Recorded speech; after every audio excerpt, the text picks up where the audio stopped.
महात्मा फुलेंनी महिला, वंचित समाज व गरीब शेतकऱ्यांच्या भल्यासाठी पूर्ण आयुष्य वेचले होते। हे करत असताना त्यांना व त्यांच्या पत्नी सावित्रीबाई फुले यांना अनेक अडचणींचा सामना करावा लागला होता। पुराणमतवादी लोकांचे टोमणे, शिव्या, तर कधी त्यांच्यावर शेण देखील फेकले गेले, पण त्यांनी आपले काम थांबवले नाही। या माणसावर कसलाच परिणाम होत नाही हे पाहून विरोधकांनी त्यांना जीवे मारण्याची योजना आखली।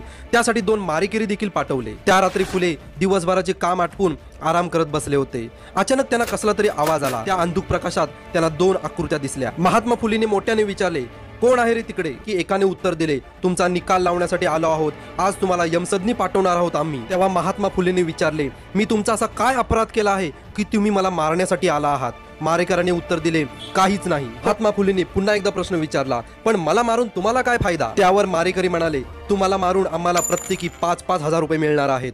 त्यावर महात्मा फुलेंनी उत्तर दिले, अरे वा, माझ्या मृत्यूने तुम्हाला एवढा फायदा होणार आहे, तर घ्या, माझे डोके सुद्धा